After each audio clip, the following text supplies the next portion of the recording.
Principal এবং আমাদের আশ্রমের সমস্ত ব্যক্তি ও অভিভাবকবৃন্দকে আমার থেকে বড় এবং আমার প্রণাম।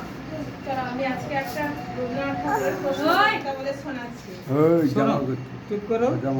প্রশ্ন, কবিগুরু রবীন্দ্রনাথ ঠাকুর, ভগবান তুমি যুগে যুগে দূর পাঠাইছো বারে বারে দয়াহীন সংসারে, তারা বলে গেল ক্ষমা করো সবে, বলে গেল ভালোবাসো, অন্তর হতে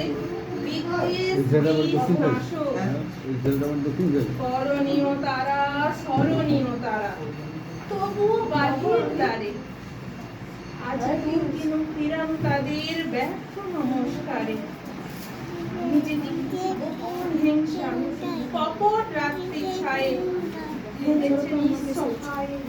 আমি যে দেখেছি প্রতিকারহীন শক্তির অপরাধে, বিচারের বাণী নীরবে নিভৃতে কাঁদে।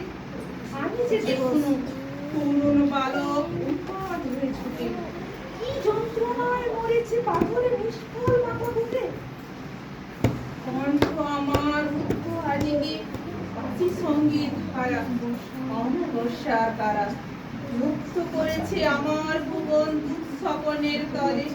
তাই তো তোমায় সুধাই অশ্রু জলে, যাহারা তোমার বিষাইছে বায়ু, নিভাইছে তবু আলো।